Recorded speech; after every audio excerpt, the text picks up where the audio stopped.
आज हम बंसी गिर गौशाला अहमदाबाद विशेष साक्षात्कार ही आज हम मानेंगे क्योंकि श्री गोपाल भाई सुतरिया आन बंसी गिर गौशाला। तो नमस्कार, मैं बाबू साहब लौटे बीबीएल डिजिटल न्यूज चैनल से माध्यम से आज हम पहुंचे हैं गुजरात के अहमदाबाद स्थित बंसी गिर गौशाला। तो ये केवल एक गौशाला नहीं है बल्कि प्राकृतिक खेती, गौ संवर्धन और ऋषि परंपरा आधारित गुरुकुल शिक्षा का एक अद्भुत संगम है। तो यहाँ की गिर गाय अत्यंत स्वस्थ, सशक्त और तेजस्वी दिखाई देती है। छोटे बड़े बछड़े की कम उम्र होने के बावजूद भी बहुत स्वस्थ है। गोपाल भाई जी, आप इन गिर गाय की सेहत का उत्तम जो स्वास्थ्य है वो कैसे बनाए रखते हैं, जरा हमें बताइए। पहले तो ये चारा आप देख सकते हैं, तो ये 8 साल से हम काट रहे हैं और अभी कटाई भी चालू ही है। ठंड में अभी देखो कैसा है। तो हमने कोई यूरिया डीएपी नहीं है, फिर भी कोई कलर में आपको कमी दिखती है क्या? नहीं। तो ये हम प्रति एकड़ लगभग 7-8 लाख का तो चारा निकाल रहे हैं। तो इस प्रकार की चारों की गठाने थोड़ी थोड़ी हम निःशुल्क देते, जो यहाँ पे शिविर के लिए आते हैं उनको। बिल्कुल इसमें गौ कृपा अमृतम और गोबर 2 ही चीज डला है। और हम किसान मित्रों को आपके माध्यम से कहेंगे कि आपके खेत में गोबर है, वो गाय का मेन प्रोडक्ट है, दूध बाई प्रोडक्ट समझे। खाली दूध के ऊपर किसी का इकोनॉमी नहीं हो रहा है। मेरी विनती है, कोई भी संवर्धन के नाम पे कुछ भी बेचे, आप संभल के रहना और वहीं की देसी गाय की गोबर को अप्लाइड करके, जैसे हमने ये 8 साल से काट रहे, उसके बीच में एक लाइन हटा के ये केला लगाया। अब आप देख सकते हैं ये देसी वाली वेराइटी है। और मैं चाहता हूँ कि जो बाजू में जो कम गोबर डाला है उधर इसका हाइट इतना ही है और ये 1.25 साल में जनरली क्रॉप आता है, 1 से 1.25 साल में। लेकिन गौ कृपा और गोबर से, गौ कृपा अमृतम जो हमने कल्चर बनाया जो उसकी वजह से ये 7 महीने में लूम आ गया है और ये परिणाम पूरा बदल गया। इस गौशाला की सबसे विशेष बात आज हमने देखी, यहाँ विद्यार्थियों को भी ऋषि परंपरा आधारित गुरुकुल की पद्धति से शिक्षा दी जाती है। गोपाल भाई जी, इस गुरुकुल की शुरुआत कैसे हुई? इस बच्चों को किस प्रकार की शिक्षा दी जाती है, जरा हमें समझाइए। गुरुकुल में सभी बच्चों को अपना काम खुद करना है। हमारा सिलेबस हमने डिजाइन किया कि उसका चरित्र निर्माण कैसे हो, उस प्रकार का सिलेबस हो। अपना काम खुद करना, कोई काम छोटा नहीं है। संगीत, नृत्य, जीवन के सभी रस होने चाहिए। 4 भाषा, हिंदी, गुजराती, इंग्लिश और संस्कृत। योग सीखते अभी से, शिवाजी के समय की युद्ध कला सीखते कि भाई खुद का स्वरक्षण, बेटा हो या बेटी हो, सब करने चाहिए। कोई भेदभाव नहीं, सोचना भी नहीं। तो गुरुकुल है मतलब पुराने शास्त्रों की जटिलता भी हमें नहीं स्वीकारी है। तो हमारा अच्छा, जो शास्त्र की अच्छी बात है वो भी सीखेंगे, नया अच्छा है वो भी सीखेंगे। तो पूरा नया सिलेबस बनाया। ऐसे ही बिजनेस मैनेजमेंट है। मैं पैसा कमा रहा हूँ, शुभ लक्ष्मी है क्या, उसको समझ में आना चाहिए कि मैं केमिकल या किसी को हानि करके तो नहीं कमा रहा हूँ। फिर आयुर्वेद सीखते हैं, नाड़ी पकड़ के काफी बोलेंगे L4 में पेनी की कहाँ है। ऐसे ही गौ पालन अभी से सीखते हैं, खेती अभी से सीखते हैं और शाम को एक छोटा सा यज्ञ करके जिस पंथ में मानते हैं उनको याद कर लेना। किसी को किसी का पंथ बुलाना नहीं, किसी का हमारा थोपना नहीं और सनातन परंपरा से आगे बढ़े। हर रोज शाम को खुद के अपने इष्ट देव को याद करना और हर रोज खुद की गलती ढूंढना। समाज की बात नहीं, पहले खुद गलती किया, मन से भी किसी का बुरा सोचा क्या, तो और ठीक बनेंगे। खूब काम करो, खूब नीतिवान बनो, प्रकृति को प्रेम करो, ये चिंतन बचपन से सीखते हैं। और 5 विषय में 0, 1 में 99 तो फेल, उसमें 99 उसमें PhD कर सकते, ये चिंतन। और एक इस बात में थोड़ी मैं पूछता हूँ, क्या बच्चों को खेती, गौ सेवा, योग, संस्कृत, भारतीय संस्कृति सिखाई जाती है? और यहाँ का जो प्राकृतिक वातावरण है, चिड़िया, पशु पक्षियों के साथ कैसे संरक्षित रखा जाता है, ये जरा हमें बताइए। कुछ नहीं, हम उनको प्रेम करते हैं, उनको अच्छी सुविधा देते हैं, पेड़ पौधे लगाते हैं, सब अपने आप होता है। तो गाय माता के सानिध्य में गौ में वस्ते लक्ष्मी जो बताया वो हमको ऐसे महसूस हो रहा है। तो गुरुजी, मैं आपसे बताना चाहूंगा कि आज हम आने वाले जो मेट्रो सिटी है, आज ग्रामीण खेडूतों में भी चिड़िया पक्षी नहीं दिख रहे। ये आज अहमदाबाद मेट्रो सिटी है, यहाँ पे चिड़िया हमें देखने मिली है आपके गौशाला में। तो ये बहुत बड़ी बात है और सही। हमें यहाँ एक जानकारी मिली है कि यहाँ भोजन भी पूर्णतः प्राकृतिक और सेंद्रीय पद्धति से तैयार किया जाता है। तो भोजन किस प्रकार के बर्तनों में बनाया जाता है और परोसा जाता है? भोजन प्रयत्न करते कि पीतल के पतीले में कलई करते हैं, कोई लोखंड में, कोई स्टील में। खाली भी बच्चों की पीतल है उसमें कलई करके, वैसा है भोजन। क्या गौ माता का दूध, छाछ, दही, घी भोजन में नियमित रूप से उपयोग किया जाता है? बस वही होता है। इस आहार का बच्चों के स्वास्थ्य पर क्या प्रभाव पड़ता है? बहुत बड़ा। बच्चों के स्वास्थ्य में जो उनकी मानसिक और शारीरिक दोनों क्षमताएं जो बढ़ती है वो अतुलनीय होती है। तो मैं आपके माध्यम से ये कहूंगा किसान मित्रों, आपके घर पे घी, दूध, छाछ, दही जो भी मक्खन आया पहले आपका और आपके बच्चे का अधिकार है, बचा हुआ शहर वालों को देना है। कृष्ण भगवान यही किए थे। गुरुजी मुझे और एक पूछना है, यहाँ तैयार किया गया प्राकृतिक जीवाणु का जो कल्चर है पूरे देश में पहुंच रहा है, तो ये कल्चर कैसे तैयार किया जाता है, किन किन राज्यों में भेजा गया है, किसानों को इससे क्या लाभ हुआ है? मैं आपको एक लिंक दे दूंगा, उसके ऊपर पूरा ये विस्तृत विषय है, लेकिन वो हमने पंचगव्य में से और 21 औषधि में से गुड बैक्टीरिया को आइसोलेट किया था, उसको गौ कृपामृतम नाम दिया। तो बिल्कुल आपके माध्यम से किसान को वही कहूंगा कि एक बॉटल हम निःशुल्क देते हैं गौ कृपामृतम की, उसके ऊपर छेद रहता है, उसके अंदर 100 से ज्यादा प्रकार के जीवाणु हैं जो आपके खेत में 7 दिन में यूरिया, डीएपी, पेस्टिसाइड बंद कर सकते हैं, केमिकल जितना और उससे भी ज्यादा उत्पादन पहली सीजन में ला सकते हैं। वो ये जीवाणु की प्रक्रिया हमने कई साल रिसर्च करके वो तैयार करा हुआ।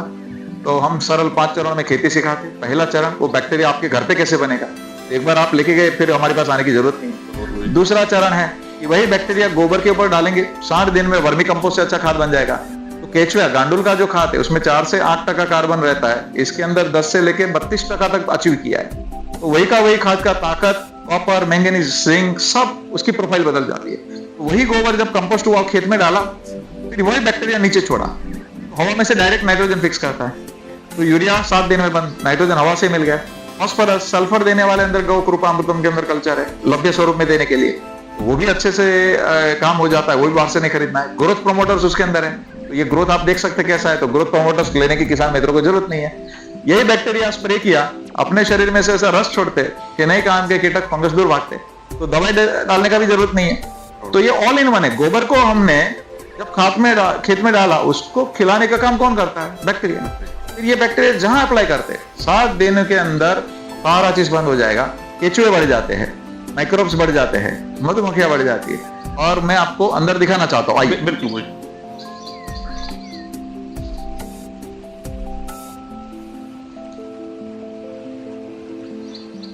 ये आप देख सकते हैं, ये 7 महीने में ये केला है और देसी है, और ये वैरायटी एक बार लगाओ 8-9 साल चलती है। अब देखिए ये 1.25 साल 1 साल के बाद आने वाला केला अभी 7 महीने में आ गया, और ये परिणाम, ये घास भी है, ये केला है। जनरली ये दोनों सबसे ज्यादा न्यूट्रिशन खींचने वाला, हाँ, ज्यादा जमीन से न्यूट्रिशन दोनों फसल ऐसा है। तो यहाँ पे ये भी पोषित है, पेड़ भी पोषित है, घास भी पोषित है। और हमने देखो एक ही जगह पे 2-3 रहने दिए, नहीं तो क्या होता है जनरली वो बाजू वाला इसका न्यूट्रिशन खींच लेगा, इधर इसको नहीं मिलेगा। बराबर। तो आप देखो वो पौधा, ये इसके अंदर 4 पौधे लगे हुए, चारों पोषण ले रहे और फिर भी ये पोषित है, एकदम हेल्दी पौधा है। तो ये आपको कम देखने मिलेगा कहीं। और यहाँ पे मिट्टी देखेंगे तो पूरा हमने देखी है खुद, ये देखो ये मिट्टी है, मैं देख रहा हूँ, ये देखो ये मिट्टी है।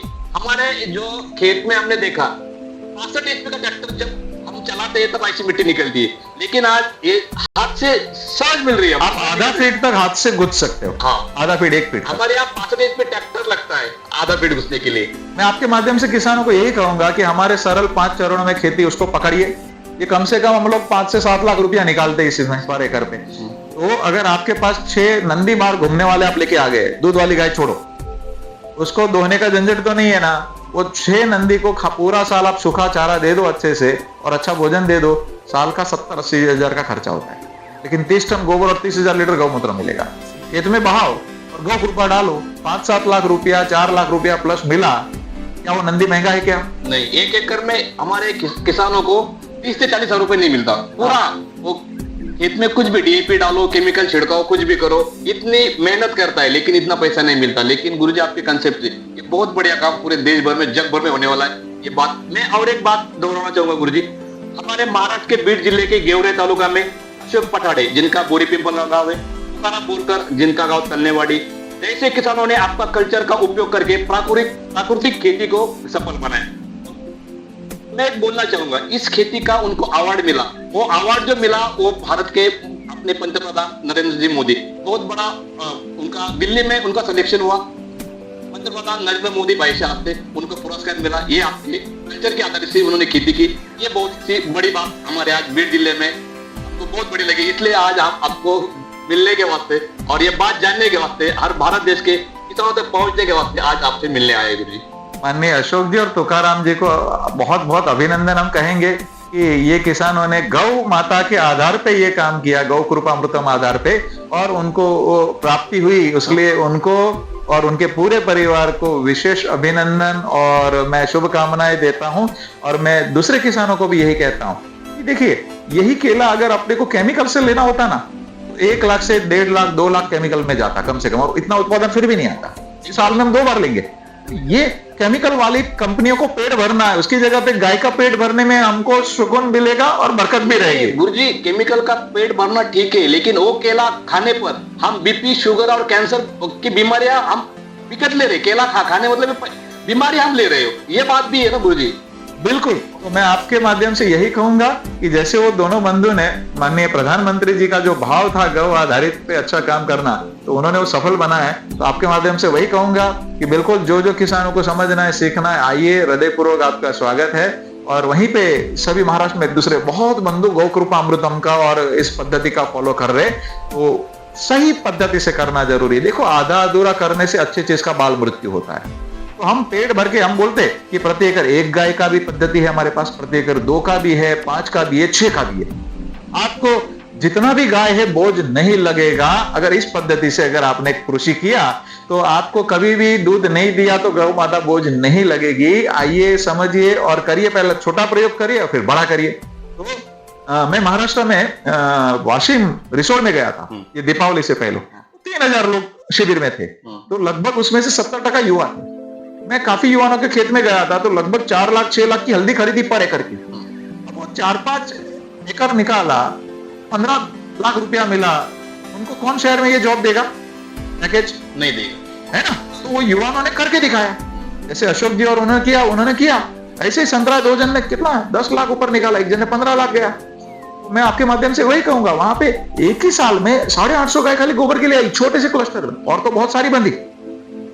गौ आधारित ऐसा हो सकता है। माननीय निवृत्ति जी है, माननीय राजेश भाई टिकार है, बहुत लोगों ने महाराष्ट्र में अलग अलग जगह पे ये सारी पद्धति को फ्लरिश करने में मदद की। और भी दूसरे बहुत सारे कार्यकर्ता है कि जिन्होंने इसको, सिद्धेश जी है, योगेश गांवकर जी है, फिर दापोली कृषि यूनिवर्सिटी में भी वैज्ञानिक लोगों ने मदद की है। तो सब जगह पे मैं सभी वैज्ञानिकों, जो कृषि वैज्ञानिक है और जो भी एनजीओ है, जो भी विशेषज्ञ है, उनको सबको हृदयपूर्वक मैं कहता हूँ, आइए मिलके किसानों को स्वाभिमान से खड़ा करते हैं। तो आज बंसी गिर गौशाला में आकर यह स्पष्ट हुआ, गौसेवा केवल परंपरा नहीं है, बल्कि एक संपूर्ण जीवन दर्शन है। गुरुकुल की शिक्षा, प्राकृतिक खेती और देश भर में पहुंचा हुआ जैविक कल्चर, ये मॉडल पूरे भारत के किसानों के लिए प्रेरणा बन सकता है। मैं भाऊ साहब लौटे बीबीएल डिजिटल न्यूज के माध्यम से ऐसी ही प्रेरणादायी कहानियां आपके सामने लाता रहूंगा। जय गौ माता, जय किसान, जय भारत। जय भारत। नमस्ते, बहुत बहुत धन्यवाद। जय गौ।